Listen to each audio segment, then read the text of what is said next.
はい、皆さんこんにちは。今回はね、すべての人が戦争反対ではないということをね、お話ししていきます。で、今回ね、ロシア・ウクライナ戦争が起きてるのに、多くのね、日本人とかアメリカ人とかね、そういう当事者以外の人たちはね、YouTube に能天気な動画を上げたり、Facebook でね、能天気な投稿をしてたりしますよね。で、まるでね、これ対岸の火事ですよね。で、要はね、何が言いたいのかっていうと、人っていうのは苦しみの当事者以外は他人事なんですよね。なので苦しみの当事者の状況やね気持ちなんて当事者以外にはどうしても分かりませんよね。ということでね、ちょっと話はそれましたが本題に入っていきます。で、この動画をね、戦争に反対派の多くの人はね気分を害するかもしれないのであらかじめご了承ください。で、この動画をね撮影しているのが2022年の3月7日なのですが、ロシア・ウクライナ戦争がね起きてから約ね、2週間が経ちましたが、大変不謹慎な話なのですが、私としてはね、ぶっちゃけ今回の戦争で核戦争が起きてくれないかなって思ってます。で、核戦争っていうのはね、全面核戦争のことです。で、なぜならね、生きることっていうのは苦しくて、核戦争でね、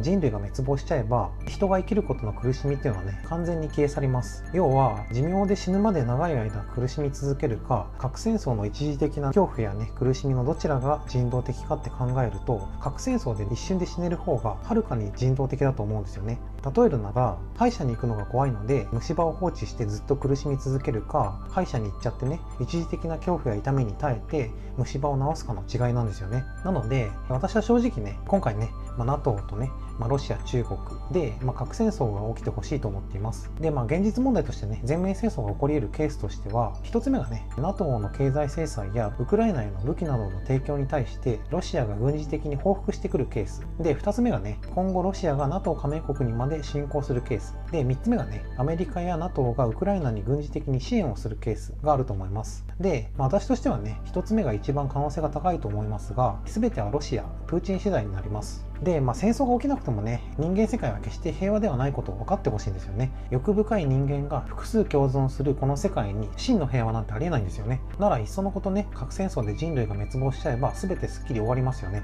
今までのしがらみも何もかも全てね、核戦争で一瞬でまっさらになるんですから、かなりすっきりしますよね。で、地球が全てリセットされたみたいで、これがね、私的には一番気持ちいいんですよね。要は反出生で人が子供を産まないことで消極的にね、人類が少子高齢化とかでじわじわとね苦しみながら滅亡していくか、あるいはね核戦争で積極的に一気に一瞬でね人類が滅亡するかの違いになります。ただね、最後に全面戦争覚悟で NATO やアメリカにウクライナを軍事的に助けてもらいたいとも思っています。自分たちのねリスクを顧みずに他国が他国を助けるというね、私利私欲ではない本当の正義を見てみたいんですよね。なので今回ね、私としては全面戦争になる覚悟で NATO やアメリカにねウクライナを軍事的に救ってほしい、言い換えるとね、ウクライナから軍事的にロシアを追い出してほしいと思っています。で、具体的にはね、 NATO が飛行禁止区域をウクライナに設ける、またはねアメリカやイギリスはウクライナに戦闘機を送って軍事的にロシアを追い出すってことをねしてほしいと思っています。で、そんなこと言うならね、日本がやれよって言われるかもしれませんが、もちろんね日本にもやってほしいとは思っていますが、そもそもね日本は軍隊や核兵器すら持っていないので無理ですよね。で、今回ねロシア・ウクライナ戦争が起きてね、ウクライナ人はかなり苦しんでるってことも分かります。もちろんね同情もしてます。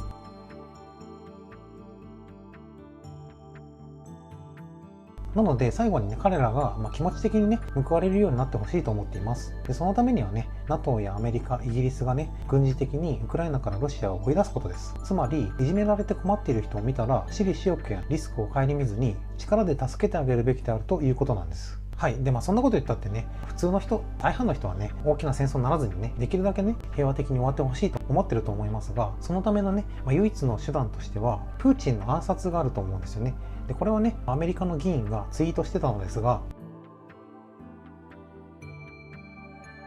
平和的にね、今回の戦争を終える唯一の確実な手段になると思います。以上になります。この動画が少しでもためになった、面白かったと思った方は、いいねやチャンネル登録をお願いします。